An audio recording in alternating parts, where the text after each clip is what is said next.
Me conta uma coisa, você costuma parar para se escutar? Escutar o seu corpo, os seus sentimentos, buscar entender as necessidades que estão por trás disso?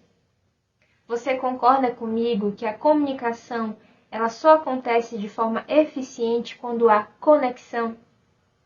Com base nesses questionamentos, eu te convido hoje para um papo sobre comunicação e autoconsciência. Vamos lá?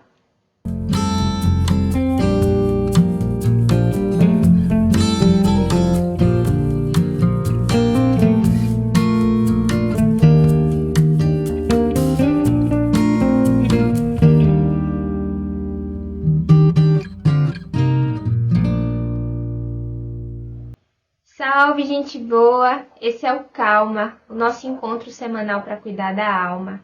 Eu me chamo Samila e vocês podem me chamar de Sam.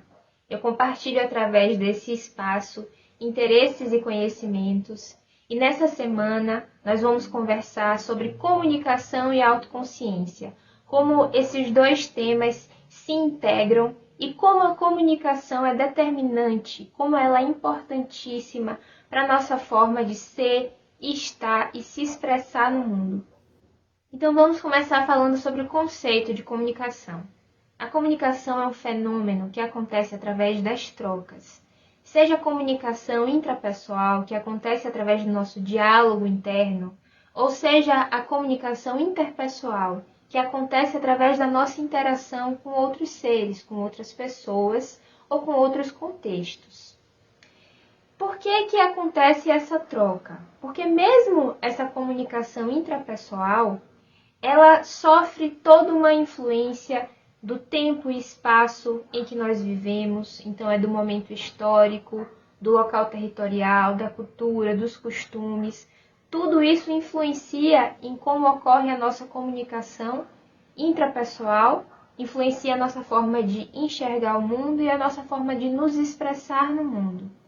Mas o nosso foco de hoje vai ser mantido na qualidade da comunicação, na eficácia da comunicação, que só acontece mesmo quando existe conexão. Eu vou explicar um tantinho melhor para vocês. Como eu disse, a comunicação é um fenômeno que acontece através das trocas, dessa interação entre nossa individualidade e o mundo. Eu vou dar um exemplo assim falando de interações interpessoais. Prestem atenção. Pode duas pessoas que falam línguas diferentes se comunicarem, porque vai haver uma troca de símbolos e signos, e mesmo assim não gerar uma conexão e não haver uma compreensão entre ambos. O mesmo, de forma diferente, pode acontecer quando duas pessoas estão muito nervosas, estão tomadas por emoções, e elas estão numa discussão e não conseguem compreender com clareza o que os outros falam, porque a conexão ela é rompida pelos ruídos que existem nessa comunicação naquele momento. Então não há conexão e, portanto, não há eficácia na comunicação, embora exista a troca. Um outro exemplo no âmbito intrapessoal é nosso diálogo interno. Ele existe, ele acontece o tempo inteiro. Mas quando é que nós estamos conectados com nós mesmos? E conectados com nós mesmos tem muito mais a ver com essência, com valores, com tentar silenciar um pouco as influências e escutar as nossas necessidades, reconhecer os sentimentos que aparecem como sintomas para mostrar alguma coisa. Então, gerar essa autoconexão requer algumas outras coisas que nós vamos falar daqui a pouco. Mas se houve troca, por que não há a comunicação de forma eficiente? Porque na mensagem transmitida podem haver ruídos. Como assim? Como eu disse, a nossa comunicação ela está diretamente ligada à nossa forma de enxergar, de ser, de estar e de expressar no mundo. E tudo isso vem através de uma construção no decorrer das nossas vidas, sob todas as influências que nós recebemos, concepções sociais, familiares, institucionais, nos contextos que nós vivemos e as nossas próprias percepções ao longo do nosso processo de amadurecimento. Os ruídos, eles surgem de dicotomias, como crítica ou elogio, como concepções moralizadoras de percepção, que determinam o que é bom ou ruim, certo ou errado, feio ou belo, e que muitas vezes pode criar barreiras na nossa forma de enxergar e, por consequência, de nos comunicar, dentre outros fatores. E para a gente conversar um pouco melhor sobre isso, eu vou trazer um autor incrível, que é o Marshall Rosenberg, da comunicação não violenta, que é um estudioso profundo nessa área. E vocês vão entender um pouquinho melhor como ele fala sobre esse nosso processo de construção pessoal e também se questionar um pouco mais sobre como a influência chega até a mim e se essa influência me aproxima de mim mesmo ou me aliena de mim mesmo. Isso tem a ver com a construção da nossa autoconsciência e, por consequência, da nossa autonomia. Nesse livrinho aqui, A Linguagem da Paz em um Mundo de Conflitos, que é o meu preferido, inclusive, do Marshall Rosenberg, tem um trecho que eu até compartilhei no Instagram essa semana, porque foi o dia da não violência e da paz, o dia 30 de janeiro, mas eu vou reforçar aqui porque tem tudo a ver com o que a gente está conversando hoje. O Marshall fala assim: para a maioria de nós, o processo de construir uma mudança pacífica começa com a reformulação de nossa programação mental, da maneira como enxergamos a nós mesmos e aos outros, da forma como atendemos às nossas necessidades. Essa tarefa básica é, em muitos aspectos, a mais desafiadora da linguagem da paz, porque requer muita franqueza e abertura, demanda desenvolver uma linguagem específica e mudar um aprendizado profundamente arraigado, focado em julgamento, medo, obrigação, dever, punição, recompensa e vergonha. Pode ser difícil, mas os resultados valem os esforços. E aí, antes de explicar um pouquinho sobre o que ele falou, eu queria trazer 2 exemplos. O primeiro é sobre o conceito de beleza. Por exemplo, o conceito de beleza, todo mundo já sabe que está totalmente atrelado a tempo e espaço. O que consideram como beleza hoje não consideravam como beleza anteriormente. E nem por isso, porque esses conceitos são construídos socialmente, são comunicados e começam a fazer parte da nossa construção mental e do nosso diálogo interno, mas nem por isso nós nos moldamos fisicamente para caber nele, né? Muitas vezes tentamos fazer isso, que não costuma ser um processo saudável. Mas a partir do momento que a gente entende que isso foi comunicado, até mesmo de forma transgeracional, que existe o conceito de beleza, o mundo passa a nos enxergar de determinada forma, nós passamos a ser tratados de determinada forma e passamos a nos enxergar também de determinada forma. Hoje em dia, esse momento atual é um de quebra de paradigmas nesse sentido e que bom, como de tantos outros conceitos que foram arraigados, mas que acabam gerando exclusão, acabam gerando conflitos internos e conflitos sociais. E esse questionamento em busca de transcender um conceito faz com que o nosso diálogo interno, em primeiro lugar, não fique circundando apenas num conceito que nos foi comunicado. E a gente possa, a partir disso, nos conectarmos mais aos nossos sentimentos, às nossas necessidades e, a partir disso, fazer uma mudança na nossa própria expressão com o mundo. Isso tem a ver com comunicação autêntica e tem a ver com o nosso processo de autonomia, de emancipação para mim. Então, enxergar que existe um conflito entre o que me foi ensinado ou como eu estou agindo ou estou me manifestando e o que eu estou sentindo e o que eu estou necessitando.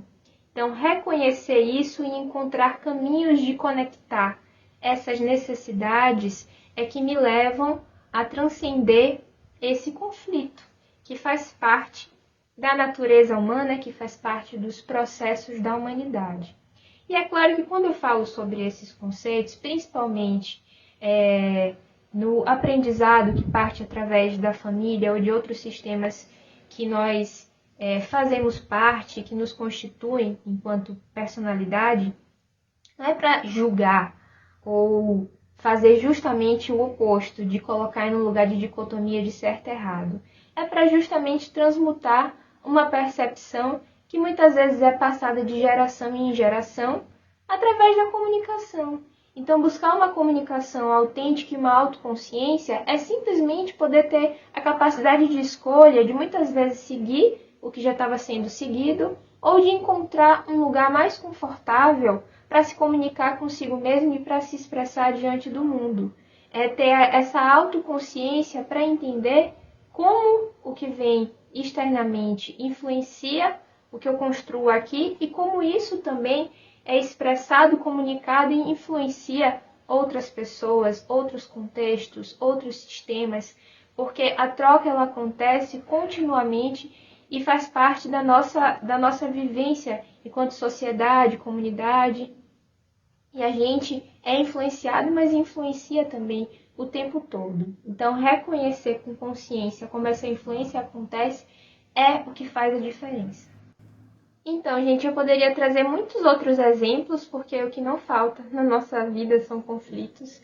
E tanto Marshall Rosenberg quanto outros estudiosos sobre conflito, paz, guerra, que estudam essas concepções, trazem um novo conceito, uma nova compreensão acerca do conflito, naturalizando o mesmo como parte da construção humana, como parte das nossas vivências e muitas vezes tendo até um caráter educativo ou reeducativo.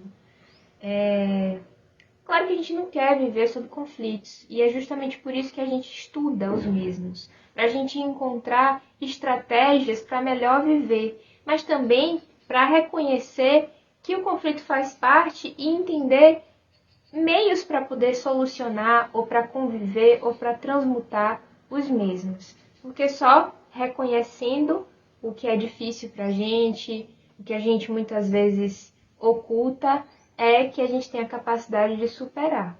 E o conflito da mesma forma. Por exemplo, eu tenho uma necessidade, mas eu oculto essa necessidade. Então, passa a ser uma necessidade latente, sendo assim um conflito latente. De alguma maneira, vai se manifestar. Pode ser numa explosão compulsiva, se for compulsória, assim, repentina, se tiver relação com alguma outra pessoa. Pode ser um sintoma físico, se tiver com relação à minha autoexpressão, que eu não estou conseguindo manifestar, colocar para fora. Então, o conflito, ele é um sinal, ele é um sintoma, assim como tantas outras coisas, que demonstram que algo precisa ser observado. E aí existem esses conflitos íntimos, pessoais, relacionais, sociais e de todas as formas, porque onde há humanidade, onde há seres humanos em toda a sua complexidade e trocas, vai existir o conflito. E é assim que o Marshall Rosenberg, ele faz com que a gente se questione sobre os nossos processos de aprendizagem. Ele fala muito sobre isso, sobre essa polarização dos nossos processos de aprendizagem, bom ou ruim, belo ou feio, certo ou errado, que não contempla muito o que é que a gente necessita. Não contempla muito esse olhar individual e até coletivo, mas para necessidades específicas, mas para peculiaridades de grupos ou de indivíduos.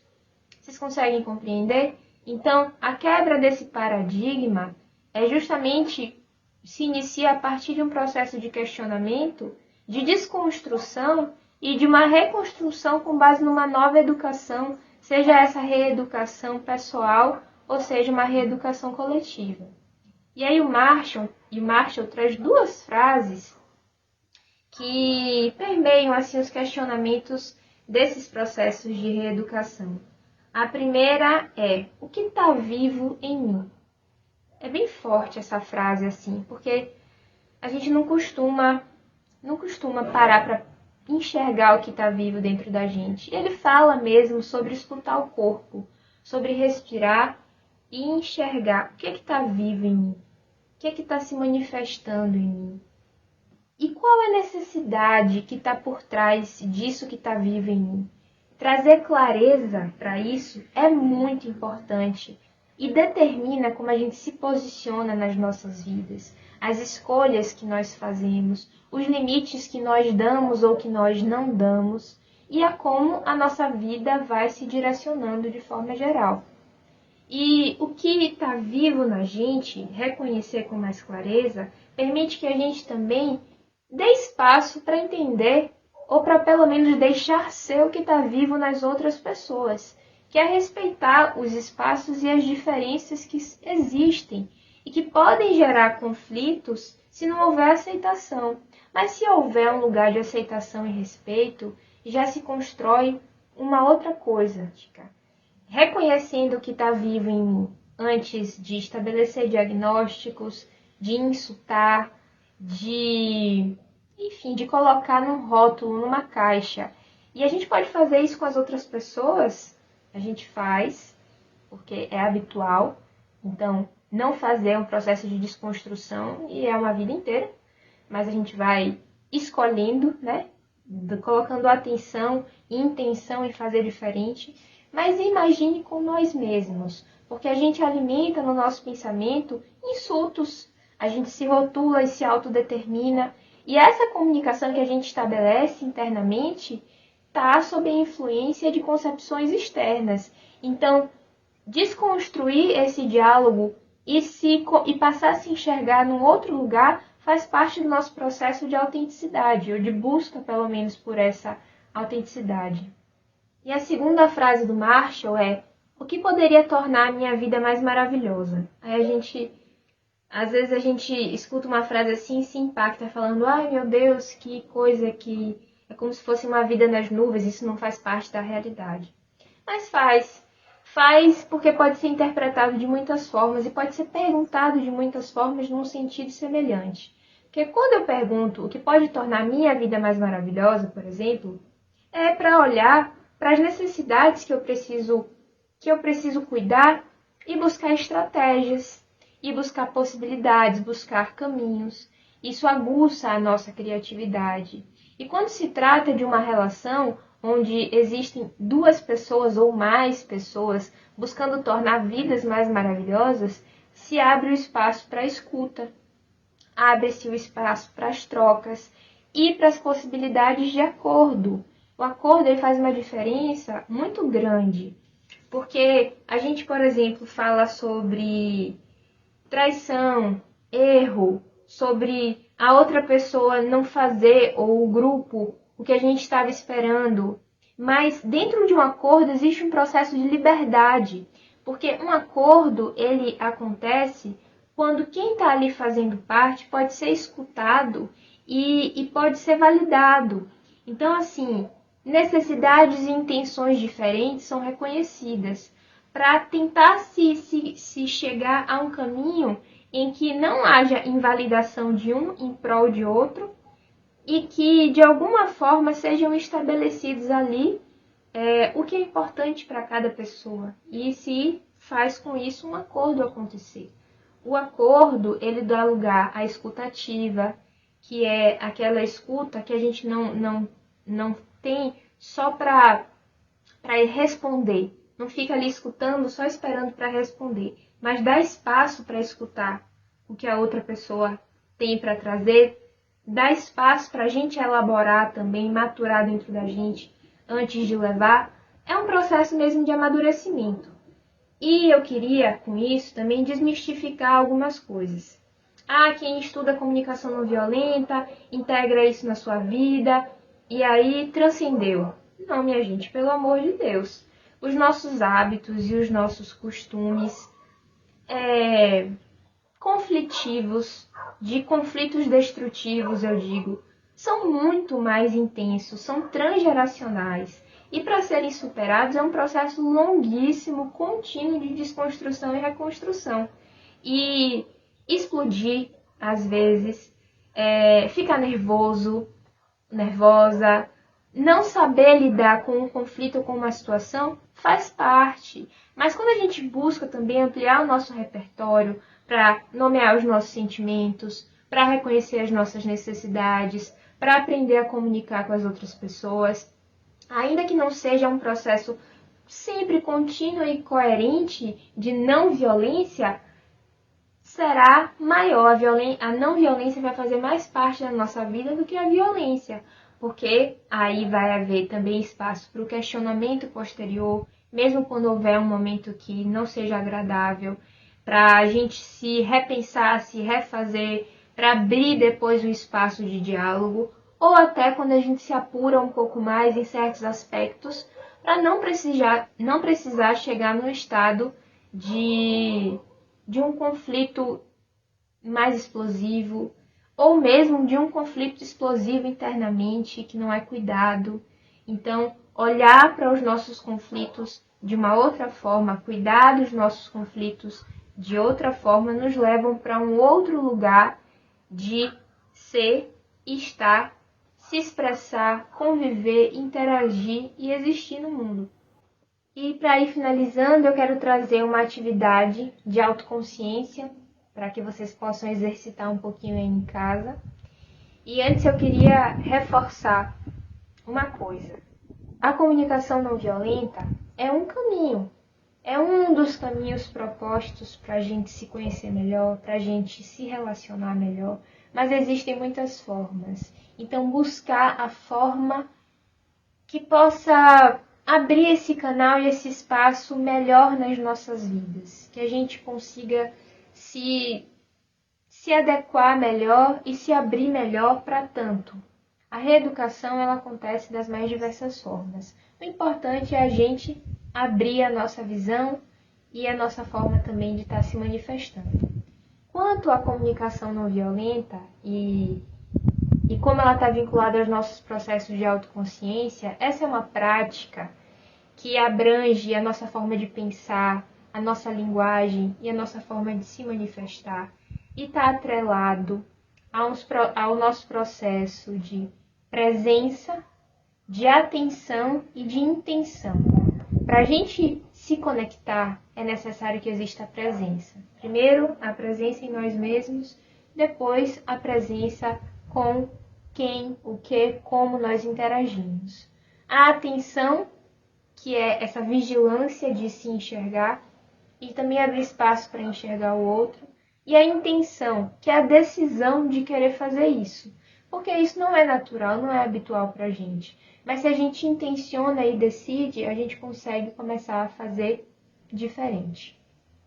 E agora eu vou falar aqui a atividade. Eu escrevi aqui no meu caderninho alguns pontos que eu acho que são importantes. Eu gostaria que vocês pegassem também papel e caneta e anotassem as perguntas que eu fiz aqui, para que vocês possam se questionar em casa.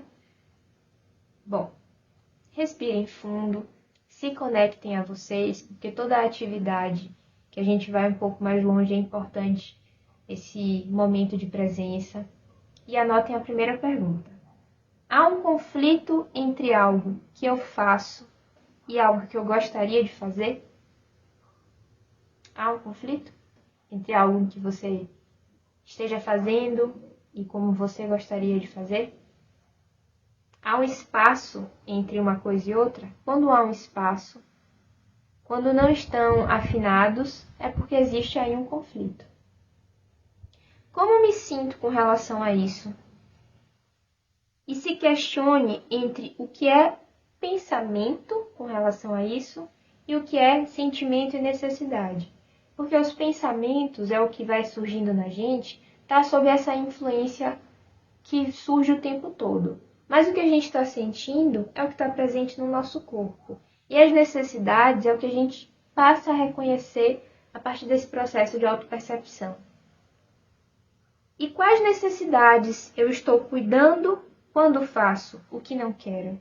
Porque mesmo quando a gente faz o que a gente não quer, existem necessidades que estão sendo cuidadas. E quais necessidades eu poderia cuidar fazendo o que quero? É para a gente colocar na balança, né? O que eu estou cuidando, o que eu estou deixando de cuidar, do que eu quero cuidar Existe um caminho do meio para eu conseguir cuidar um pouquinho de cada coisa? E exatamente essa é a última pergunta. Como eu posso construir um acordo para fazer as pazes comigo mesma, comigo mesmo, e cuidar das minhas necessidades com autenticidade e autoempatia? E com isso, nós vamos encerrando nosso vídeo de hoje. Eu espero que tenha chegado bacana aí para vocês. Eu honro e agradeço muito a presença de vocês. E para os que ficaram até o final, se puderem, curtam, se inscrevam, compartilhem com outras pessoas que também vão se beneficiar desse conteúdo. E até mais!